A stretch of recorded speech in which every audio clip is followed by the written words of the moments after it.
Située en Seine-et-Marne, la ville de Nemours possède en son cœur un château du XIIe siècle.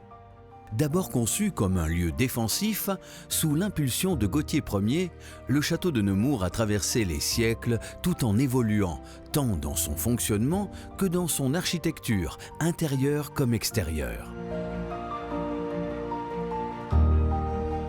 Aujourd'hui, le château-musée de Nemours est un bâtiment municipal. Depuis 120 ans, ce bâtiment, emblème de la ville de Nemours, est un musée abritant près de 25 000 pièces allant de sculpture à la peinture. De la forteresse au musée, c'est presque 1000 ans d'histoire que renferme le château de Nemours. Installez-vous confortablement pour vivre la vie de château.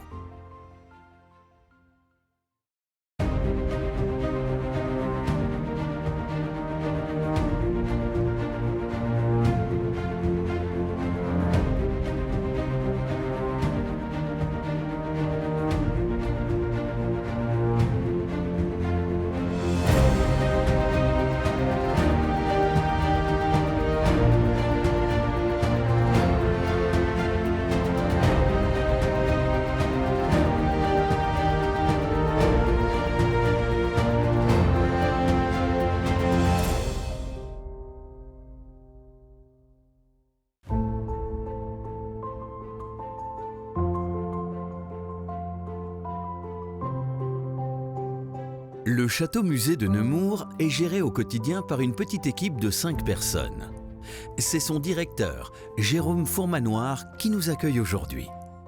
Ici, nous sommes à Nemours, donc en sud Seine-et-Marne, on est vraiment à la frontière avec le Loiret. Et nous sommes dans une petite ville, vraiment une ville de province, qui a la chance d'avoir un cœur historique intéressant. Donc, nous sommes aujourd'hui dans le château-musée, mais à côté, nous avons également une ancienne église du XIIe siècle, fondée également par Gauthier Ier, donc le fondateur du château-musée, avec une partie ancienne en cœur historique parmi les canaux et une partie beaucoup plus moderne de l'autre côté du Loing, le Loing qui traverse la ville.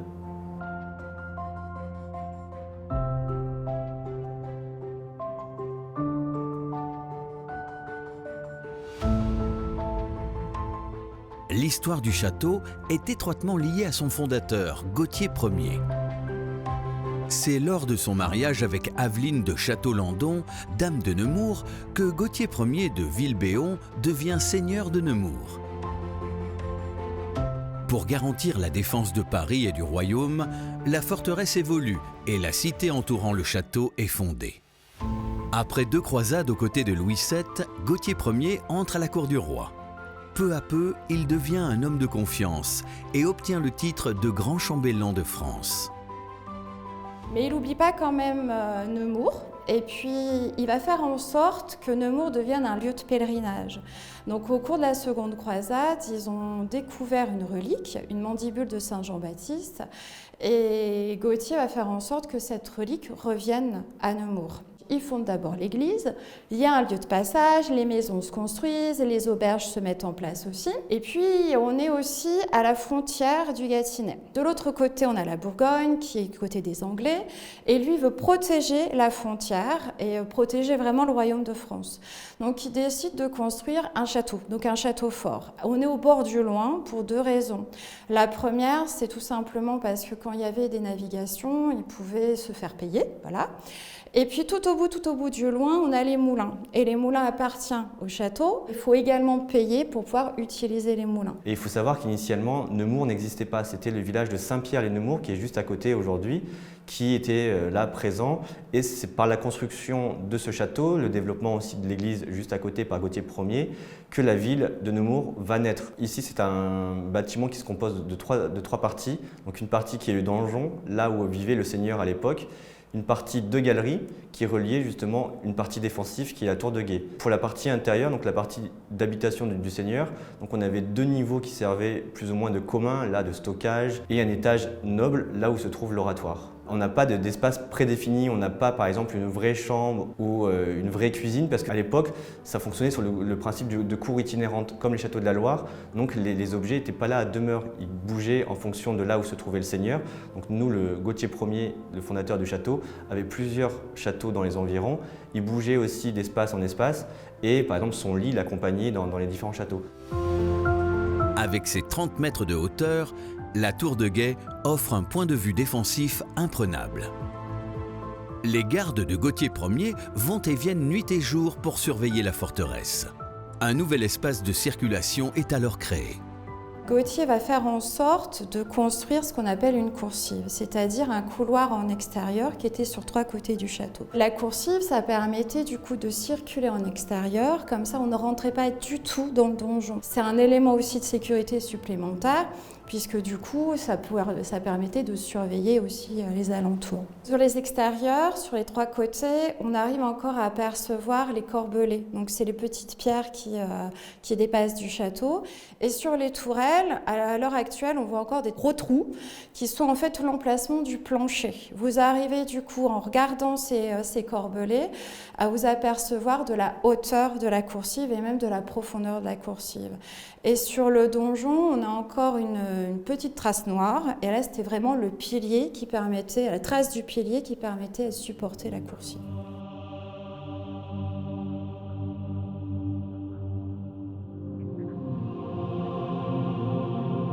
À Nemours, on retrouve également une pièce majeure propice au recueillement, l'oratoire, datant du XIIe siècle et XIIIe siècle.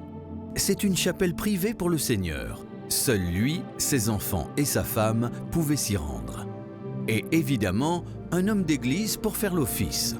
Donc vous avez encore les traces d'architecture, à la fois l'art roman et l'art gothique. L'art roman, vous l'avez avec les arches, et puis également les chapiteaux. Les chapiteaux des colonnes, elles sont toutes décorées de façon différente, mais on retrouve la même thématique, c'est la nature. Il y a beaucoup de feuilles d'acanthe, voilà. Et au plafond, du coup, vous avez l'art gothique, puisque vous avez encore la trace de la voûte, forme d'ogive. Et en général, je demande toujours quand on est en visite dans l'oratoire aux gens de regarder le plafond parce qu'il y a des trous dedans. Et ces trous-là, c'était pour faire passer une corde. Et au bout de cette corde-là, on avait du coup le luminaire. Voilà. C'était un énorme cercle en bois avec des picots et dessus on mettait les bougies. Donc il fallait énormément de cordes pour pouvoir faire descendre le luminaire, changer les bougies, allumer les bougies et ensuite on remontait le luminaire. C'est lors de la guerre de 100 ans que la vie du château bascule. Nemours est pillée et détruite. La ville devient alors anglaise puis retourne à la couronne de France. Au XVe siècle, la ville de Nemours reprend un nouveau souffle économique grâce à la fondation du duché de Nemours avec à sa tête Jacques d'Armagnac. À cette époque, les châteaux forts sont dépassés. De nombreux travaux sont entrepris par le nouveau propriétaire pour embellir le château. La coursive extérieure est notamment détruite. Et quand Jacques d'Armagnac détruit la coursive, du coup les portes d'accès ne servent plus à rien et ça va être transformé en fenêtres. Et on a dans l'oratoire les 2 portes d'accès de l'époque qui sont complètement bouchées. Derrière, c'est du vide. Et l'entrée maintenant de l'oratoire, c'est l'entrée d'ailleurs du XVe siècle. C'est Jacques d'Armagnac qui va faire cette entrée-là. Et en extérieur, il reste 4 petites sculptures qui sont des petits marchands et qui sont les dernières traces de décoration du XVe qu'on a, avec le vitraux qu'il y a derrière nous. Au fil du temps et de ses propriétaires, le château continue d'évoluer. La famille de Médicis et la maison de Savoie se succèdent dans les murs du château. Ces familles ont une volonté, homogénéiser l'aspect visuel du bâtiment. Les toitures et la tour de guet sont alors rabaissées. C'est au XVIIe siècle que le royaume de France reprend possession du château. Louis XIV offre le château de Nemours à son frère, le duc d'Orléans. Il transforme le château en tribunal et en prison. Une chapelle est également construite pour les détenus, aujourd'hui reconvertie en salle d'exposition. Donc le tribunal se tient au rez-de-chaussée et pour pouvoir accueillir du coup les prisonniers, il va faire une jolie cour d'honneur. Donc le porche qu'on a actuellement date de cette époque-là. Et puis les escaliers de la cour d'honneur datent également de cette époque-là. Donc on a donc le tribunal, la chapelle, et puis il va mettre en place aussi des prisons. Et sur le bord de la galerie, on va rajouter des prisons. Et le fait de construire cette pistole-là, ça va complètement boucher les 3 arcades de la galerie. Alors il y aura 3 types de cachots parce que bien sûr on a plusieurs types de prisonniers. Vous avez les prisonniers qu'on va dire VIP, c'est-à-dire ceux qui ont de l'argent. Ils étaient tout seuls dans leur cellule et en échange d'argent, du coup le geôlier leur permettait de se promener dans la cour. Ensuite vous avez des prisonniers qui sont pas riches mais qui sont pas trop méchants. Alors eux, on va les enfermer dans les sous-sols. Donc dans les sous-sols, on a toujours le pilier central du château, le pilier du 12e. Et autour de ce pilier, ils vont construire des cages en bois pour accueillir 2 prisonniers. Alors dans ces cages en bois, on pouvait s'asseoir, on pouvait s'allonger, mais on ne pouvait pas rester debout. C'était volontaire. Vous n'êtes pas un prisonnier non riche, mais par contre vous êtes super dangereux. Là par contre, on va vous enfermer dans les prisons, les cachots qui vont être construits en bas des tourelles. Et ces prisonniers-là, ils étaient même enchaînés, ils avaient des entraves. Donc des entraves aux mains, donc des menottes aux mains et aux pieds. Alors les prisonniers qui étaient enfermés dans ces pièces-là, ils étaient 5. On ne sort pas. On ne sort pas pour se promener, on ne sort pas pour manger, on ne sort pas pour faire les besoins. En fait, ils sont tous là. Alors imaginez bien quand même qu'ils ne sont pas tous ressortis vivants, loin de là. Il y a eu des prisonniers qui étaient condamnés aux galères, qui sont morts du typhus. Donc ces cachots-là, ce sont des cachots pour hommes, ce qui signifie qu'il y a des cachots pour femmes. Et ces cachots pour femmes, eh bien en fait, ils vont reprendre les cachots initiaux du XIIe siècle, qui sont vraiment un petit espace. Et au XIIe, la seule façon de pouvoir être descendu dans ces cachots-là, on avait une trappe, donc avec une corde, et vous descendiez dans ce cachot-là. Et pour le cachot des femmes du XVIIe, eh bien, on va construire un passage, un tout petit passage, et pour pouvoir aller dans ces cachots-là, il faut qu'on soit complètement courbé. Et les femmes n'avaient pas de lumière. Dans le cachot des hommes, vous avez une ouverture, la lumière peut encore passer. Le cachot des femmes, il n'y en avait pas du tout. Donc, elles étaient dans un tout petit espace, humide et complètement dans le noir. Alors autant vous dire que la plupart du temps, elles finissaient aveugles, si elles ressortaient déjà. Et puis dans l'espace des VIP, il y a une toute petite porte. Ça donne accès à une pièce qui fait à peu près 9 mètres carrés et là on enfermait les fous. Sur la porte du cachot, vous avez encore une date. Chou, et puis la date à laquelle, alors Chou c'est le nom du prisonnier, et la date à laquelle il a été libéré. Donc on s'aperçoit que les cachots ont fonctionné jusqu'en 1862. Après la Révolution, certaines pièces du château seront revendues à des particuliers et transformées notamment en bureaux. Le reste sera ensuite vendu aux enchères. Le château deviendra tour à tour une salle de bal et une école pour filles avant d'être racheté par la ville de Nemours. En 1894, le bâtiment attire particulièrement le regard d'un artiste bien connu, Auguste Rodin. Rodin possède plusieurs ateliers parisiens et il recherche un atelier assez éloigné de la capitale. Il va être intéressé par la location du rez-de-chaussée du château et il va envoyer une première lettre manuscrite au maire de Nemours de l'époque afin de demander la location de cet espace pour lui servir d'atelier. Monsieur le maire, sachant que le locataire actuel de la grande salle du rez-de-chaussée du château résilie son bail pour ce mois de mai 1895 et pensant que cette salle spacieuse pourrait servir à un artiste, je viens vous demander, s'il vous serait possible, d'accepter la demande que je vous fais. L'utiliser pour un atelier où je travaillerai pendant mes vacances l'été et de temps en temps. Le maire de Nemours va accepter et Rodin fait un don à la ville de 400 francs. Il y a au total 4 lettres qui ont été envoyées par Rodin au maire de la ville et ces lettres sont aujourd'hui conservées aux archives municipales. Suite à ces échanges épistolaires, Auguste Rodin ne donnera pas suite à ses demandes, préférant un attachement à Meudon et la villa des Brillants. À cette époque, le château sert à la municipalité pour les réunions publiques et les espaces du donjon sont loués à des commerçants et négociants en vin. C'est alors qu'un autre artiste, cette fois-ci nemourien, lauréat du Grand Prix de Rome de sculpture, décide de sauver le château. Il s'agit du sculpteur Justin Chrysostome Sanson. Lui a 2 buts, sauver le château de la ruine et en faire un musée. En 1901 va être créé le comité de restauration du vieux château afin de transformer le bâtiment en musée. Avant tout, il faut entreprendre des travaux, donc une première souscription est lancée et la première campagne de travaux débute. Dans cette entreprise, le sculpteur Sanson est aidé par deux autres artistes nemouriens. Tout d'abord, l'imprimeur et graveur Adolphe Ardaille et le peintre Ernest Marché. C'est ce peintre Ernest Marché qui tient un journal tout au long des travaux de 1901 à 1903.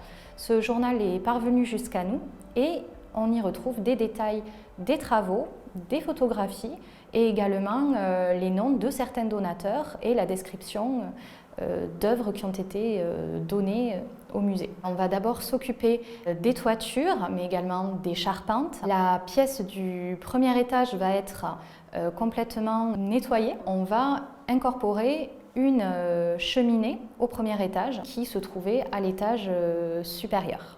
En 1901, le musée de Nemours est officiellement créé. Et en décembre de la même année, il y a le premier don d'œuvres qui comprend un ensemble beaux-arts, entre autres des peintures, sculptures, gravures et même des meubles. Le 18 octobre 1903, le musée de Nemours est officiellement inauguré.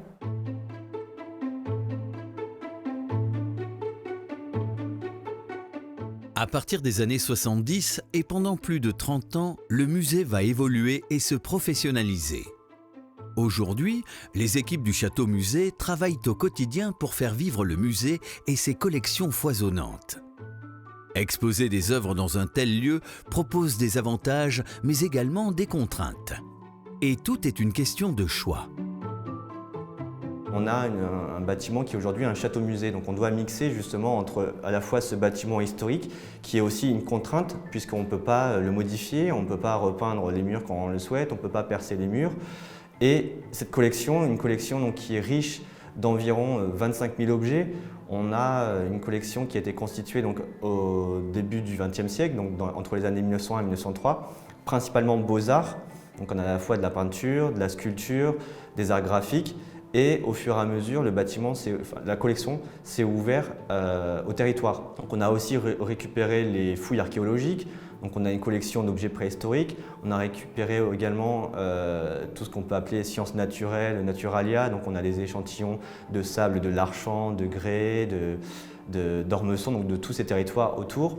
On a aussi de l'art et tradition populaire, une richesse aussi qui est complètement inexploitée. Vous voyez, sur 25 000 objets, on en connaît à peine 8 000. Donc on a encore un gros travail de collection à faire aujourd'hui sur ces œuvres, ce qui justement consiste le travail d'une de mes collègues au quotidien, donc d'avancer sur ces collections. Donc aujourd'hui on a deux espaces qui constituent des espaces d'exposition temporaires. Et donc on a un travail comme ça régulier, tous les 4 à 5 mois, on renouvelle l'accrochage, on renouvelle l'exposition. Nos expositions sont principalement centrées sur nos collections. L'idée c'est de partir d'objets qui pourraient être restaurés. On a une politique de restauration aussi au sein des collections. Donc on restaure des œuvres pour pouvoir les montrer au public et autour de ça on monte une exposition. Et on a des thématiques principalement beaux-arts 19e. Et depuis ma prise de poste il y a 2 ans, j'essaie d'ouvrir un peu plus que le 19e siècle, aller piocher aussi dans les autres époques. Et on a des thématiques qui fonctionnent très bien. On a fait une thématique par exemple sur la peinture au masculin, enfin l'art au masculin. On a eu une exposition sur les grands donateurs, donc ceux qui ont enrichi aussi ces collections. Des personnes qui généreusement offrent comme ça leur fonds d'atelier, comme les fondateurs, donc Sanson et Marché, on a leur atelier dans nos collections.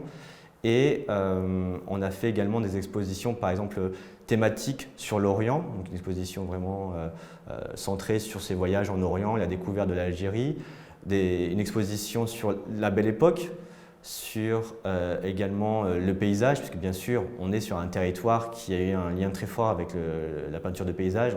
Barbizon n'est pas si loin que ça. Nous on a quelque chose qui fonctionne très bien, c'est vraiment les visites. On a des visites qui sont organisées tous les samedis et dimanches, donc on essaie de créer des thématiques, donc souvent c'est en lien avec l'exposition. Donc on essaie de faire des visites décalées, comme visites olfactives. On a des visites qu'on va pouvoir aussi toucher les œuvres, mais on a aussi des visites où on ouvre les portes d'espaces complètement fermés au public. On a notamment des visites des cachots. Ça plaît énormément, les enfants sont très intéressés par ça. On a cette réserve aussi où sont entreposés tous les grands plâtres restaurés dans une très belle chapelle avec parquet chevron, sol en mosaïque. Donc tous ces espaces qui sont fermés au public suscitent beaucoup d'intérêt, suscitent vraiment de nombreux visiteurs lorsqu'elles sont mises en place. Et ça, c'est vraiment la richesse de nos activités, c'est les visites guidées. L'une des visites privilégiées est celle de la Tour de Guet. Bien que fermé au public, ce lieu chargé d'histoire reste accessible pour les équipes du château. Celle-ci est accessible via la galerie avec sa couverture en châtaignier en carène de bateau inversé. Dans la tour se trouvent notamment les anciennes latrines à encorbellement, aujourd'hui disparues.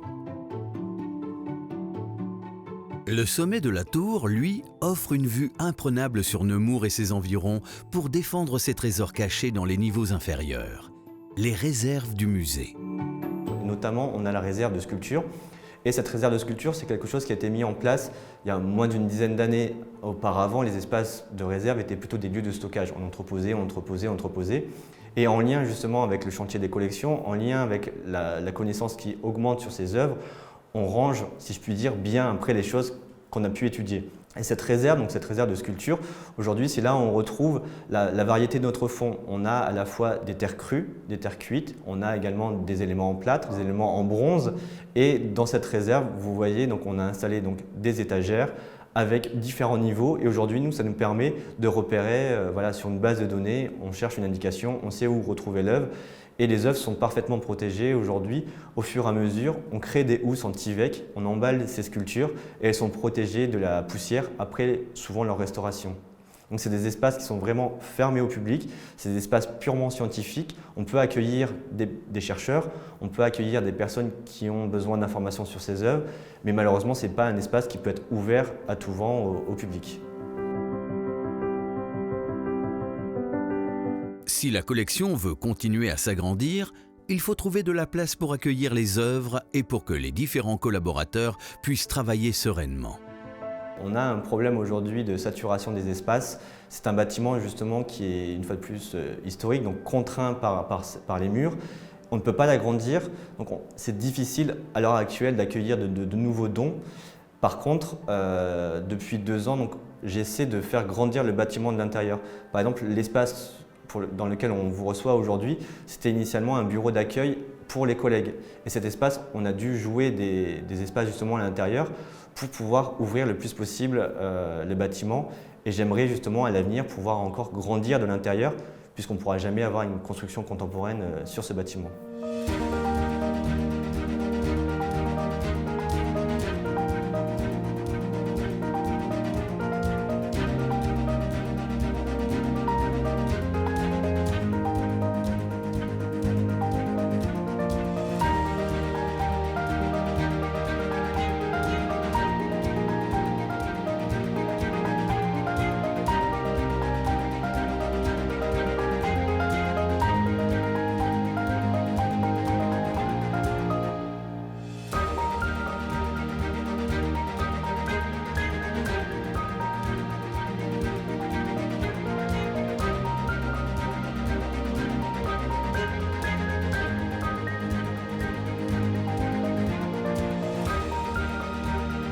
Le château-musée de Nemours est ouvert du mercredi au samedi de 10h à 12h30 et de 14h à 18h, ainsi que les dimanches de 14h à 18h.